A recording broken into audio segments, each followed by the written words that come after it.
here we go. Just met the one and only. Look at this. Jelly. Look at these. These are delicious bubble Oh, teas. I hope so. Environmental Ellie is having something in a plastic thing. It's Because you have to live once in a while. in the spirit of And fun. I'll take it home and put it in the recycling. Or I'll reuse it. So we are at one of my favorite bubble tea joints, and Ellie and I have been actually friends for a while. Friends for a while, but we don't see each other no, very often. But I'm trying to think. That's why I'm glad we're meeting up. You used to come out with a group with Sammy and I, and we would. I remember particularly one race where we did. Dirty Joe? Yes. Yes. And we ended up, getting lost once or twice or whatever, and then hooked up for a bit. And I think you just frittered off at the end. Yeah, that was you, me, Sammy, and Mike. Yeah, exactly. Yeah. That was a long time ago. That was like 12 years ago, 10 years ago. At least 10. Yeah. Yes. Yeah. Sorry, I'm getting a pen out here. So, the reason I'm recording this is because I am often asked, and we're doing it in a bubble tea joint, we're going to hear the grinder every now and then, so I apologize for that. But I get asked regularly about 200s, what it takes to actually get one done. And Ellie has been very successful coaching a number of clients who are doing all kinds of different runs, including the long distance ultra things. So she wanted to pick my brain. Basically, Kerry's the expert of 200s. Well, maybe. But the Tahoe 200 is the race that her client's running in, and they want maybe a little bit more data. So we're going to wait until there we go. It's about to finish. Or maybe not. Cheers. Cheers. Yeah, good to see you, Kerry. Good to see you too. Look at this. This actually matches your outfit perfectly. I've got the purple hat and the pink. Oh, that's tasty. It's cold. It's cold. Yeah. So yeah. So do you want to know about my person that's doing this? I do. Okay. So Brian, I'm sure he won't mind if he's on this famous thing. Hi, Brian. So he's a new coaching client. Like I said to you, I've coached people for 200s before. Yep. But I just thought, hey, you know, like you've actually been out there and done it, right? Yep. And I do appreciate, like, they're not really. They are running events, but they've got like a whole other set to them, right? So it would be useful to know. So Brian has run a whole slew of marathons. Like he's been a runner for, I think he said like 40 years or something. Okay. 66, right? Seems very active, very fit. Like he lives in Montreal. He does cross-country skiing, skimo in the winter. Typically in the past, he's done like 2 marathons a year. He loves trail running, right? So he has done, some trail running.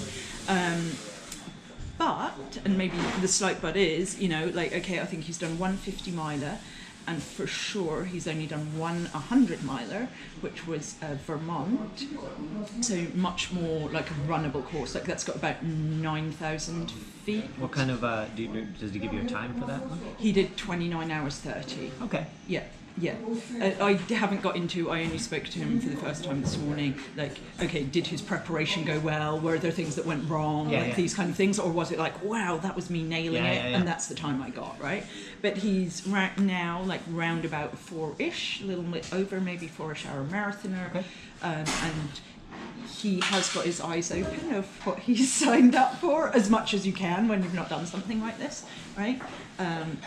It's just, I guess, I don't know, general recommendations of, So, a couple of things. As exactly as you said, it's not necessarily a running race, because you're not going to run the entire 200 miles. Even if you're Courtney to Walter, you're not running the full 200 miles. So, I think, especially if you're coming from a running background and you're doing marathons and such, the number one thing is it's going to be way slower.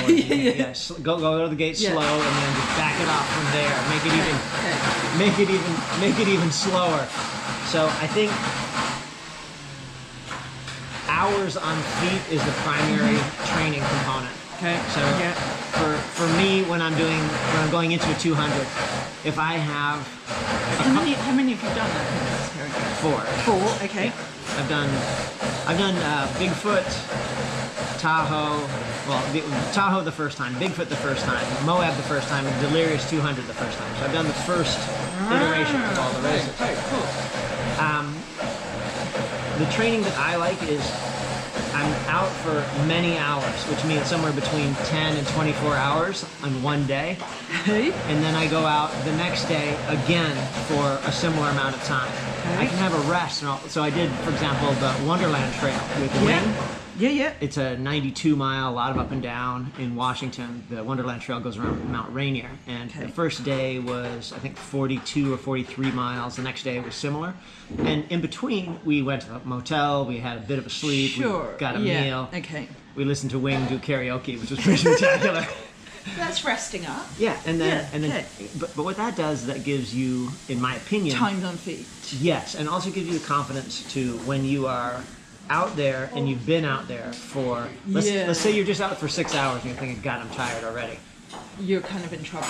No, that's when you've got to think, oh my gosh, I'm tired already, but I know I can do this because I did this the other day, so I'm gonna keep going. Okay. So what I call it, like you will be guaranteed to have many low points. Meaning, it's not just going to be like, oh, and I got through the 10K, but I was really feeling down when I hit, the 9K mark or whatever. Yeah. So there's this concept I call the nth wind.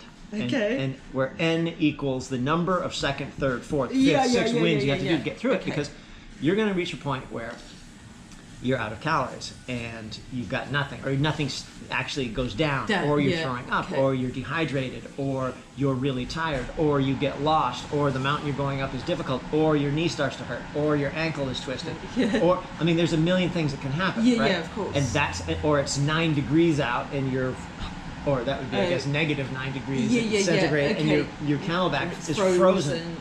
All that stuff is going to happen, and you have to persist through each of those to the point hurdle. Where you are absolutely determined. Like, I am going to get through this thing, even if I'm, if I get smitten by God and then taken out in the middle, I'll still try and find a way to get through. As long as you are ahead of the cutoffs. So I do say go slow, but you've got to be efficient. Yes. Okay. So it's like relentlessly moving forward. And I'm a big fan also in the training part of doing the training where, I'm sure you've had these where you feel like, oh God, this is the worst day ever. I do not feel like it. I am not, like, how am I supposed to get up there? And then just going and doing it, because after you've done that, again, then your body puts a little check mark next to it. I survived this thing, I will survive another thing. Okay. So, would you say, I watched your video of Tahoe, right? So that, again, That was my first one, by the way, so. I know, and that's why I thought it was a good one to watch for Brian, because it was like, this is the actual race he's doing, but also partly, maybe you made mistakes, right, that you learn from because it's your first time doing it, right? So one of the very specific things, like you said, you've got to keep moving as much as possible, because in theory the pace seems reasonable, and what I've seen, like the cut-offs, there's no aggressive cut-offs. Like they seem pretty like boom, boom, boom. You just have to keep going, right? Particularly if you are a runner. And it sounds like Brian is a runner, so that's good. Yeah. If you're not a runner and you're just out there to hiking, you're going to be in trouble. Maybe. Okay. Yes. No. And so, and correct me if I'm wrong, right? When I watched your video, and it was interesting. I was like, I don't know. I would anyway. So you didn't sleep? So the race starts at 9 a.m. I don't know if it did that when you did it. I'm not sure. It was a morning start. Okay.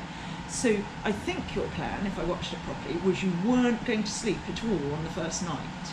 Yes. Do you think that was an error or a good decision? And bear in mind, I think you finished in 75 hours? I think it was more than 75. It was 77. Something in that ballpark. Yeah. Okay. I think Brian, I've looked at past results, it's much more going to be the 95 to 100 hours or 90 plus, kind of stuff, right? So would you recommend, because I get it, you need, anytime you're stopping still, the clock's still ticking. Yes. But from the video, it looked like maybe Kerry would have been moving faster now if you'd had a nap earlier. So what's your thoughts on that? So with respect to sleep,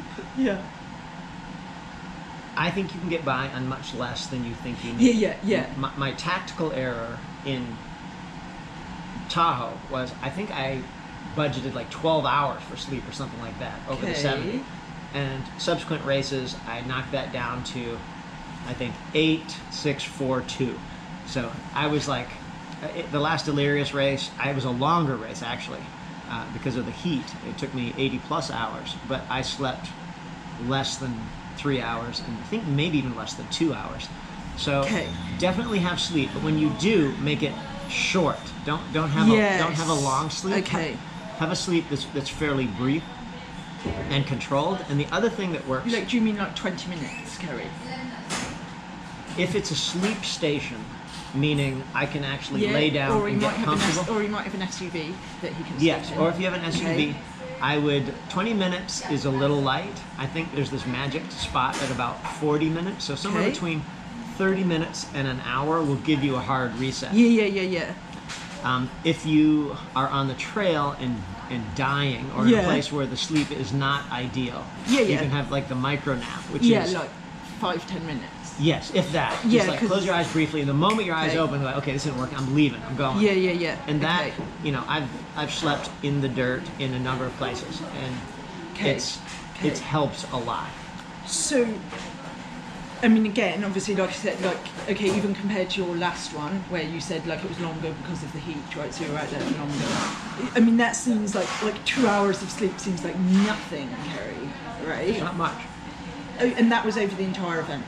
Over 80 hours. Right, okay. So obviously, like I said, if Brian, and I don't want to put a number on it because I've not only literally chatted to him for the first time today, right? But if we're talking about maybe like 90 plus hours, because when I look at the results, like the majority of people are in that final kind of 10 hours or so, you think he should be doing the 40-minute nap kind of sleep? Yes, unless he's just wrecked and he's well ahead of the curve. Okay. Then, you know, maybe you increase. But again, this is my somewhat informed opinion. I think you need to have less. If you're going for 80 to 90 hours, I think you need less than 10, probably less than 8 hours sleep total. Okay. Now, you do need to stop at the aid station and do a reset. Meaning, go through your feet, make sure you're eating, make sure look after yourself. Yes. One thing that I think people do sometimes to their detriment is do interviews in a bubble tea. It's very tasty though. One thing that I think people do to their detriment is try and rush out of an aid station, and then they get out and they think, oh damn, I didn't put on extra chafe or Vaseline stuff, and then you start to suffer. That's where you pay a heavy price. Like if you have chafing going on and you go into an aid station, you want to get food, you want to do your water and all that, but you don't address the chafing, you're in trouble. Yeah, that's just going to be it's cumulative, right? Yeah. Okay. So I'm old school with my notebook questions. I guess, right, so in more traditional racing distance, let's say, right, and I even believe up to 100 miles, right, there's none of this, well, get ahead of schedule so I've got time in the bank. No, you should just try and be, and I do appreciate at 100 miles, most people are slowing down, right, but I still don't think it's inevitable. Unless you're Ellie and she speeds up at the end. Well, and this is why, it is possible, right? But I get it for the majority of people, right? Okay, cumulative fatigue, it's hard. It's hard to go slow enough early on, and by default, okay. In theory, I guess, okay, he needs to do 51 miles a day, right? Because it's 205 miles, 4 days, 4 hours, right? So in theory, you go, okay, you need to do 51 miles a day. Now, how, and I haven't looked, I will admit, like specifically at the profile or terrain, like it's some a bit more technical, some steeper, whatever, right?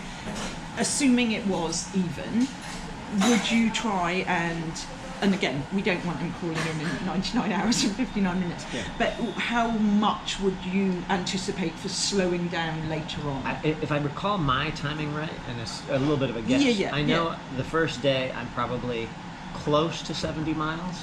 The second day I'm on these races I'm probably close to 60 miles, and then the last day I'm just looking to finish Okay. up. So another 60 55 to 60, Yeah, and yeah, then yeah. finishing on the third day. So these are 24-hour blocks. Yeah. Okay. So, and I think that's continuing to move steady, because your body, I get to the point where I just can't, like, that looks pretty flat and runnable, but I just don't have it in me. Yes. I'm gonna power hike that. So that's another actual real good key.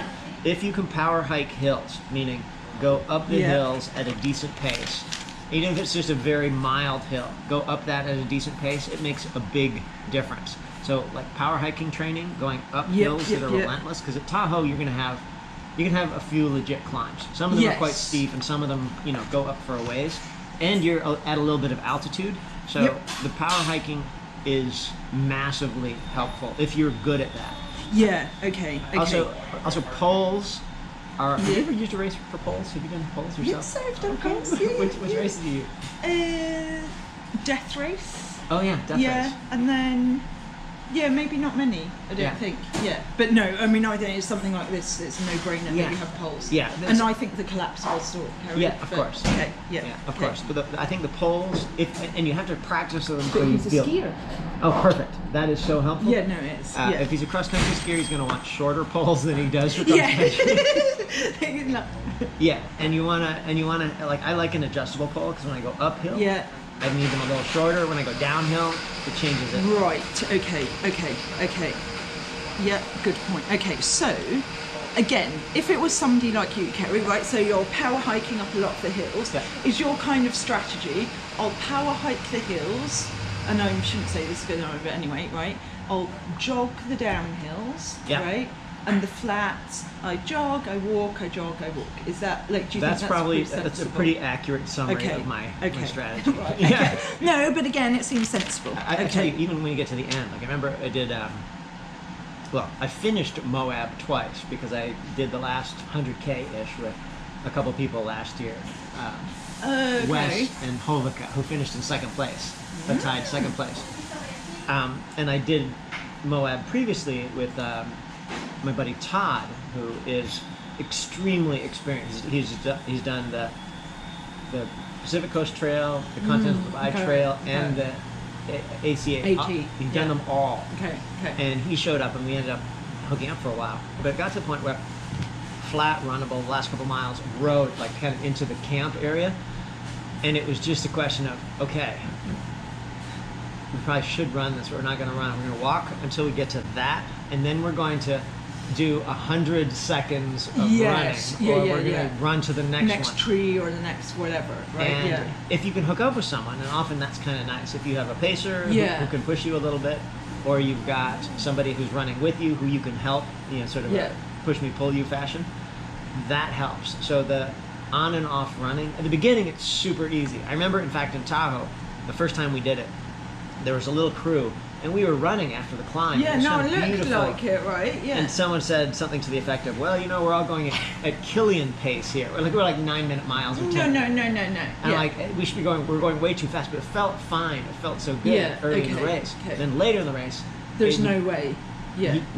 It's very unlikely. No, it was interesting, right? Honestly, Kerry, like I said, like watching your video, right? And this is why I watched it, because, like I said, it was your first one, so it was like clearly, and I know you have a lot of experience, right? But you sort of see the things, right? And I could see, which I am sure what most people do, like, oh yeah, like, and you weren't running crazy, but it was like, okay, you run, and then the more towards the end, it's awesome. Okay. And I had Kathy with me there. Actually, Kathy D'Onofrio. She is also a fellow Western States winner. Oh, yes. Okay. I didn't know it was her. Yeah. But yes. Okay. Yeah. I mean, I know the name. I don't know if I've met her. Maybe I have. It's fantastic having her towards the end. She hung out with me for basically 24 hours towards the end. And that's what I'm thinking. I mean, obviously for Brian, we haven't got to that stage, right? But like, recruiting pacers and that kind of stuff. So, okay. Again, this is stuff I could research, right? But anyway, it looked like some of it was quite technical. Or not? Yes. North Vancouver and the North Shore is in another league when it comes to technical, which means that it doesn't feel that bad. But in Tahoe, there's areas like the Rubicon Trail, the Jeep Trail. Yeah. It's just uneven ground, thick dust, lots of rocks and roots kind of thing. Yeah. And there are a lot of it is just really nice trail. Okay. There's a couple uphill sections which are fairly aggressive. The one that leaves Incline Village and goes back up into the hills there is so steep. It's almost like hands on the ground in front of you. Okay. But most of it is not ridiculously technical. I would say, Okay. So yeah, okay. I mean, obviously, like anything, it would help to have had some time on like somewhat technical trails, but it's not like you need to be spending a lot of time. No. Okay. Bigfoot is way more technical. Yes. Okay. Which I would have thought. Okay. So you've got most of the questions here. Okay.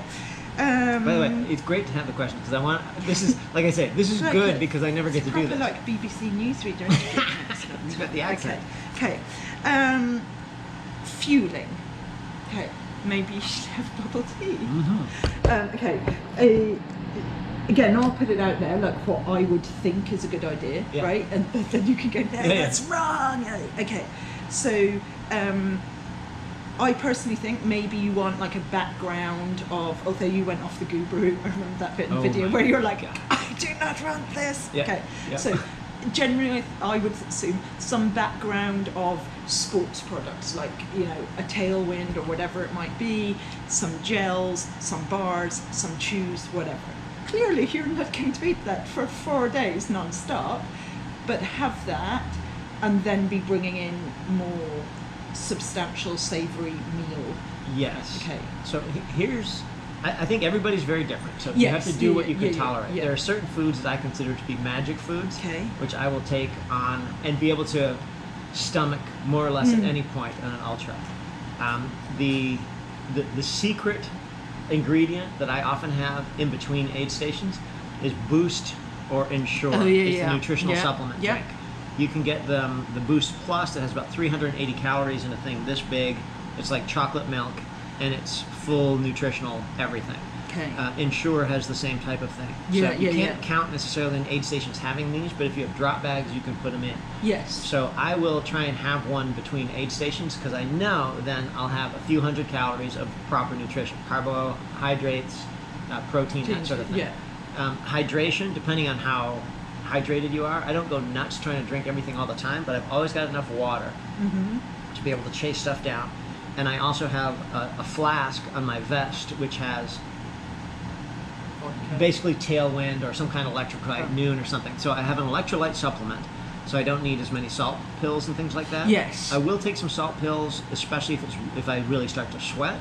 Yeah. So I'll have a variety of things. I'll have my Boost, I'll have my water in my Camelback, and I'll have Tailwind is good because it gives you gives you calories as well. And then the magic foods, olives, like raw olives. I love those. I can eat them at any time. I have a problem with anything dry. Like you could never in a million years eat a Cliff Bar or Power Bar. Yeah. Okay. Raw olives, grapes are another fantastic one. Mandarin orange cups. These are all things that have good calories and will go down even if you have and have some liquid in them. Yes. Yeah. Those things are all great. Every now and then I'll do a thing like either a jerky or a bacon or something like that. If you do the meat stuff again because it gives you that protein. I will like a little bit of every now and then I'll be able to stomach like a candy bar, an actual candy bar kind of thing. But and that's like a Three Musketeers or a Milky Way, something.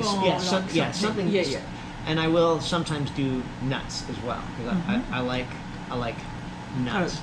So those things for me keep me going in between stations. And then at the station, I want real food. The most important real food for me personally, again, is soup. And when I say soup, I mean like noodle soup or lentil soup, like salty lentil soup, because again it's got protein, it's easy to go down, it's just like a magic food. If I get warm lentil soup, not hot lentil soup, or ramen noodles or cup of noodles, I can do one of those real quick too. That's easy to digest. They will sometimes do quesadillas, which I find kind of tough. They do burgers, which I will sometimes just go for lettuce and the burger again, just to get something in, but not the bun.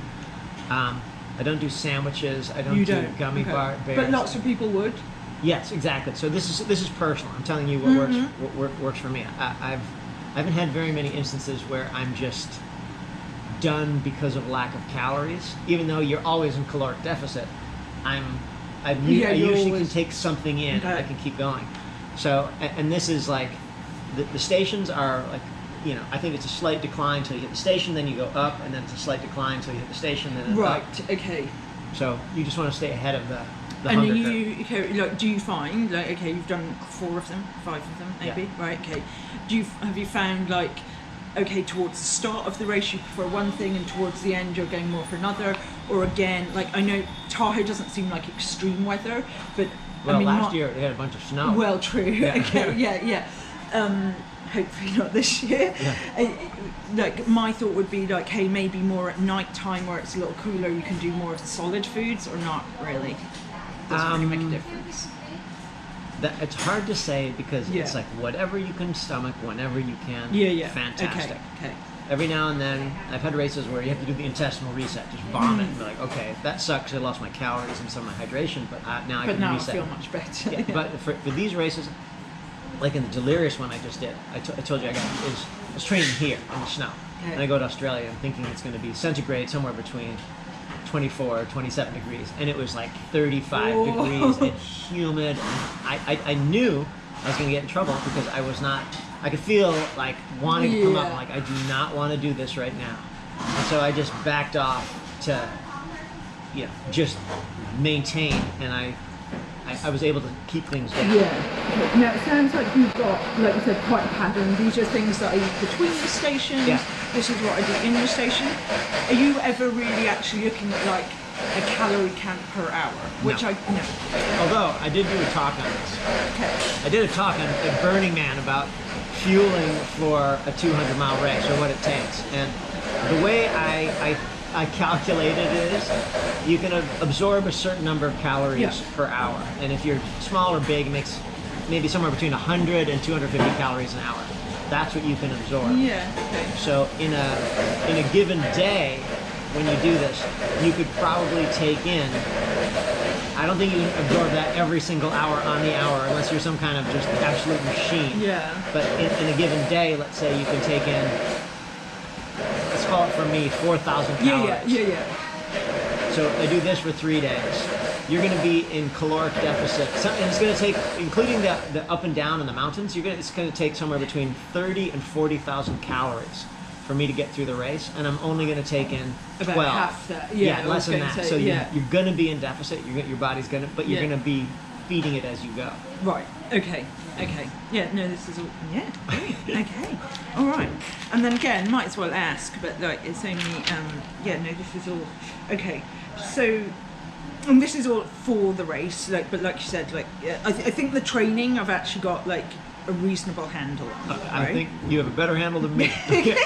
Well, and again, it's very individual, Yeah. right? Of like, where somebody's coming from, right? I have not yet looked precisely.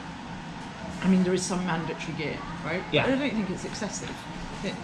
Well, I don't know what it is. The first year, they wanted you to bring everything. So you're carrying a lot of stuff. Okay, well, this is what I was going to say here. So, okay, right, clearly in an event like this, like, I haven't done the exact maths, but I'm thinking, like, hey, Brian could have, like, 9 hours between aid stations, some Yes, of them, for right? sure. Because I think there's 14 aid stations, and only 4 of them were less than 13 miles apart. Yeah. All of the others were more like 20 miles apart, Yeah, right? there's some big gaps. So, hey, if you're going at 2 miles an hour, well, that's 10 hours, but I think, anyway, so somewhere in the region of like 9 hours, Yeah. right? So, okay, you need your fluids for that. Yeah. I'm going to recommend, unless you're like, that's a stupid idea, that you take some like you can get those Catadin B-free water filters or something. Like or, water pill or whatever? Well, it's a filter. Yeah, but it's yeah, like no, a soft Catadin. flask with a, Yeah. No? You just get ill Me afterwards. personally. Well, you talk about the death race. So the death race, I had one of those deals where I had no support, and I was partway through, and I was trying to rush through because I need to get back to the airport at a certain time. And I went through an aid station, and I opted not to fill up my water. Okay. And because I thought, oh, I got enough in here. It feels pretty good. Yeah. So and it was it Mount Haney or Hamel, yeah. Yeah, So yeah. Mount Hamel, it's quite a climb out to get up to Mount Hamel. And I go up, and before I'm even to the top, there was an aid station at the top, but on the way up, I sucked my bladder dry, and I'm just having a bad time because I had thrown up all my calories earlier with an unfortunate goo and incident. And now you're dehydrated. And I'm like, so that was the only time in a race I'm thinking, am I going to drop out of this? Because if I drop out, and I started to think about it, the top's probably closer than the bottom right now. Oh, sure. So I'm just going to go up to the top and see what happens. And then I was supposed to reborn. But on the way up, I'm looking around, and there's this, and it's like cows and things around there. There's the little spring coming up next to the, and I look at it, and it looks like clear water. I'm like, I'm really thirsty, and that water looks pretty good, and that's what I need right now. And I'm trying to see if anything's dripping into it or if it's actually just coming up from the thing. Right, yeah. And it looks like it is, and I'm like, excellent. I'm just gonna drink this down, and I did. I drank my fill, I filled the thing, and it went up, and I never paid the price. So. Oh, you didn't? No, okay. actually, I thought there was going to be some horror story. That also. Apart from everything, there's loads of mining around there, so that happened on Timberline Trail as well, going around Mount Hood. I'm like, oh my God, I'm gonna have to get some water from one of these things.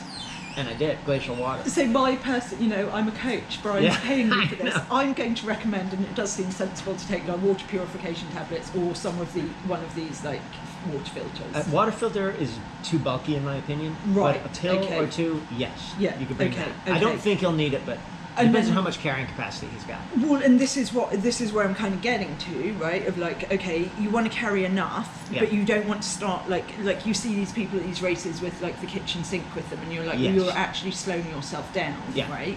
So, I mean, did you have a like, hey, I always leave a station with, I don't know, 3 liters of water or 2? Yeah, or... I've got a bladder that is 1.5 to 3 liters. I have to figure out. Usually I'm like at about a 2 liter bladder. Okay.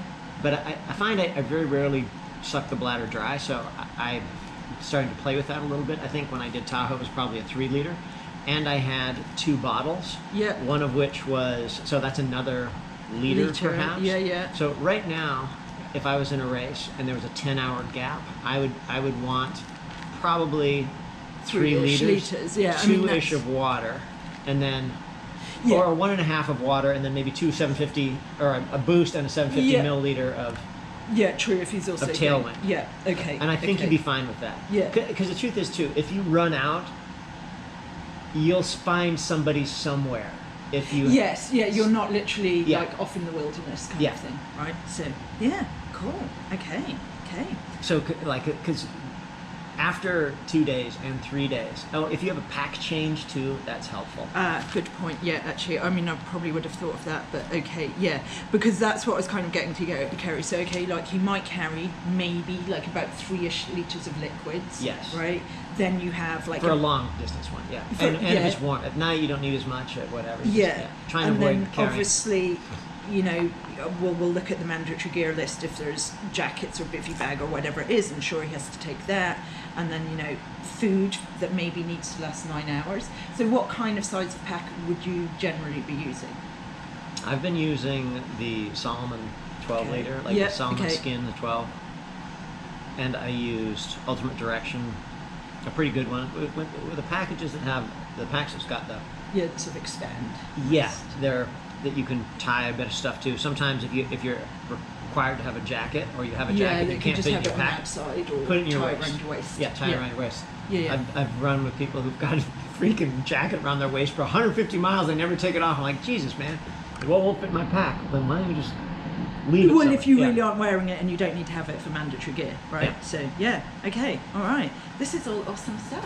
Thanks so much, Harry. Oh, you're welcome. So, any other? Is that it? We hit your list? I think that covers my list mostly, right? Yeah, I mean, like I said, one of the main things, which, because I think this is so different from any other distance, was the sleeping, right?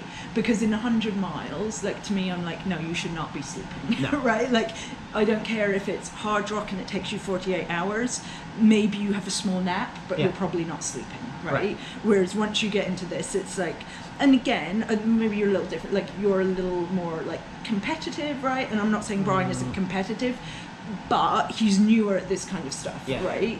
So my object is always to have a quality experience. I want to go out there and have a good experience. I'll suffer. I'm happy to suffer, but I want to have a positive experience on the whole. Yes. And like driving myself into the ground is well, not, and that was my thing with the sleep, right? Like I Yeah. can see the super competitive people might get to the point of like, I don't care, I'm stumbling along and this is the most awful thing in the world, but I got 4th place. Yeah. Whereas I think somebody like Brian is, again, yes, it's going to be extremely challenging, but if having, you know, these like scheduled naps, but not too much.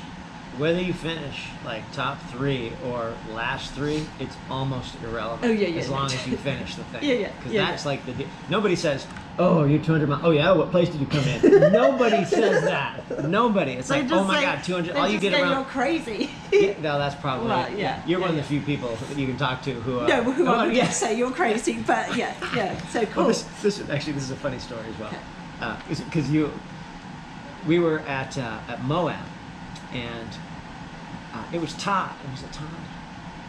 Yeah, I think it was Todd who we were coming with. He had somebody from his work who took time off his work to come and support him and act as crew. And because he had this person who was absolutely not a runner, not from this background at all, no idea how long it came in and was just fascinated by the whole thing. Like, this whole deal is amazing. I can't believe people are doing this. It's so neat. Everybody supports each other.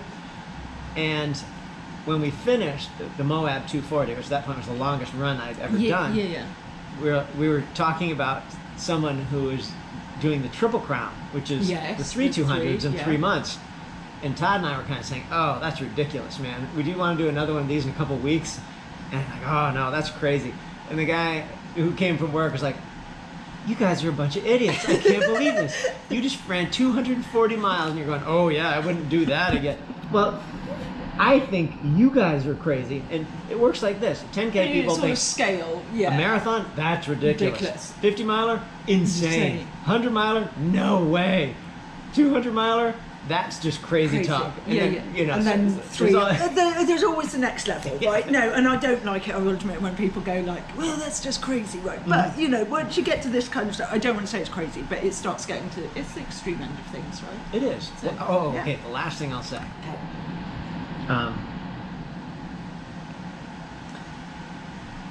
You pay your money to get that experience. Yeah. You pay your money, you pay the time, the effort it takes to get you 3 days deep into a race where you've been going through day, through night, through the mountains, through animals, through getting lost, the cold, the heat, whatever. That's when you get to that point and you're 3.5 days in, and you are at that point, instead of thinking, oh, this sucks, I'm tired, I'm miserable, you think, it took me that much time, effort, training, money, effort to get to this point, to feel this right now. That's where like people start hallucinating and seeing things that aren't there and all that. That's what you pay your money to do, and it's achievable on lower at 100 mile or 120 mile or whatever, but it's likely in a 200 that you're going to get to that point. So you to find that unique state, it's like you pay the piper to get there. No, and one of the things I've written down, Kerry, is like, okay, you've got to have a reason for doing it, right? And I did say that to Brian. I said, the first thing I said to him on our call, I was like, okay, well, like, why have you signed up for this? And not saying why, because that's like, this seems odd, but just like because again, if you're 3 days in, you've got to have a very good reason for doing it. Yeah. Because that's at the point where it's like, no, this is super hard or whatever. So if 3 days in, you think, oh, I'm having a tough time, this is no fun, and you pull out, and all you need to do is go for another day. Yes. I'm like, you're going to have to go back at some point. It's interesting, because I think that for pretty much like most races, I will say, right, exactly, like when the going gets tough, you go, well, I only have to stick in this for a bit longer, and all that hard training is kind of worthwhile. And I don't like to say that too much, because then that implies if you drop out, oh, you've just wasted the last 6 months. You've had an which experience. You haven't, You've had an experience. But what you've put yourself through all this, it is hard work training, right? And then you're not prepared to work for, like, even at Tahoe, another day to really make it worth it. Well, that's like if you do intervals or you do hill repeats and you're doing 10 of them and you get to the 8th one, you go, oh man, I'm really tired. The benefit is Oh, the the 9th final and two. the 10th. Oh, yeah. And when you finish the dang 10th one, you have a little sprint at the very end and go, oh yeah, so there, I finished it with the sprint. Yeah. Then you feel like, okay, I'm good. You achieved it. Yeah, So, exactly. cool. Awesome. Thanks so much, Carrie. Thanks, everybody. Well, that was fun talking to Ellie. We've just been chatting about all kinds of other races on the way home. But I feel humbled to have her give me a call and ask for my opinion. So she is definitely a legend. Not too many people who have won Western states in course record fashion, beating Ann Trayson's record, and Comrades, the biggest ultra in the world. But Ellie is that person, and just such a nice person. So thanks, Ellie, for the invite. Hopefully this video will help out a few other people who are looking to potentially do a 200 miler.